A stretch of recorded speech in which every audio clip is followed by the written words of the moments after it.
Alright, so here we've got to find the volume first, and if you want to just keep it as positive, you can use this volume as well.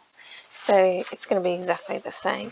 So if I'm finding the volume, I am going to go from the height h all the way up to 4, because that will be h there.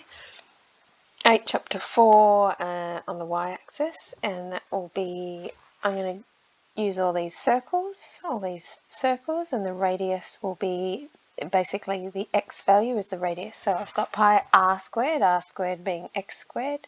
So if I rearrange the formula, I'm going to get 16 minus y squared is my x squared. So I've got pi r squared, and this bit is your little bit of h, right? So that's your thickness, so pi r squared h there. So I'm finding basically the volume, all these discs, and all the way from h up to 4. So when I do that, integrate 16, and y squared becomes y cubed on 3 between h and 4. So you can see here I'm going to write it as 16 is 4 squared, and then I'm getting another 4, so I'm going to write it as 4 cubed. And then see, we've got 4 cubed on 3 here, so I've got 1 whole 4 cubed minus 1/3 4 cubed, which gives me 2/3 of a 4 cubed. 2/3 of 4 cubed. And then I'm minusing, putting it in the h, so I'm minusing 16h minus h cubed. Excuse me, on 3. Excuse me. Alright, so we've got minus 16h plus h cubed on 3. I'll just go out over here because I'm running out of room. If I factorize by that 3, I've got 4 cubed times 2, which is 128, minus 16 times 3, because I factorized by 3, so I've got to put a 3 back in, and then an h cubed there. So that'll be my volume.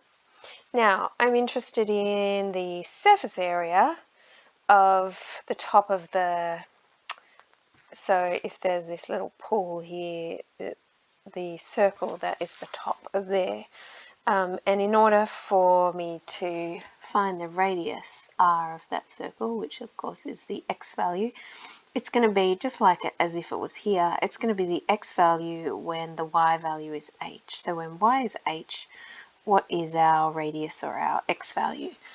So let's put it in. We know that x squared is 16 minus y squared, and when y is h, so we'll get that. So we get the radius squared is 16 minus h squared.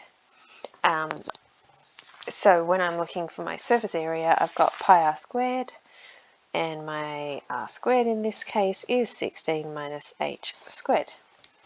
All right, so that's the surface area.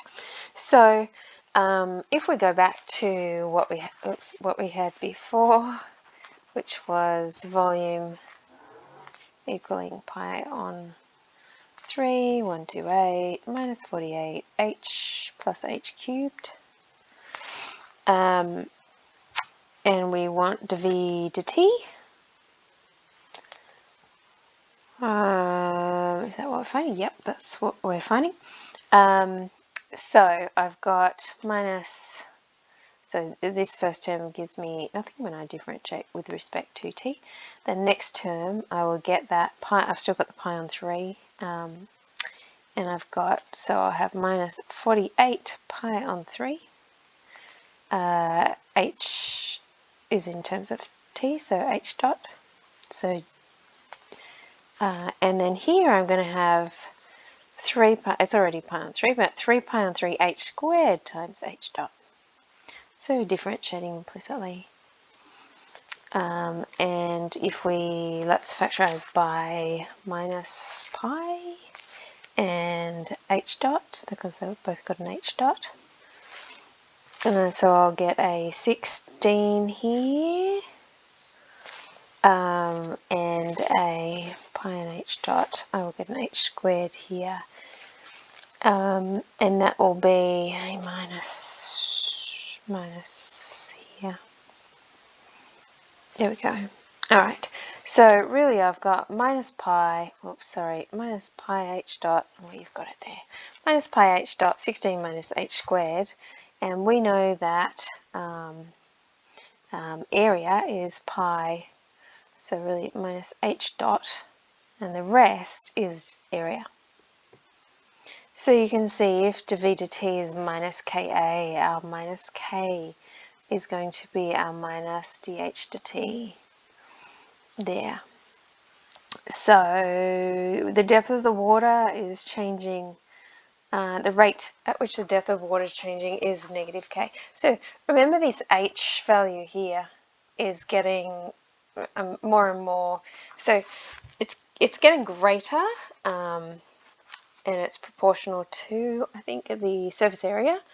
Yes, it's proportional to the surface area, and surface area is getting less and less. So h is negative if we're going in this direction but we're going in a decreasing rate, or you can say the h is actually getting bigger, but at a decreasing rate. So yeah, so the rate at which the depth of the water changing is negative k.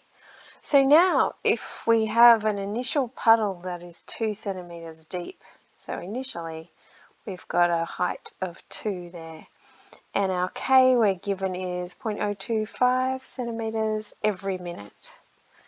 So let's divide our 2 centimeters and see how many 0.023s we have in there. I think it's 0.023, 25, sorry, 25.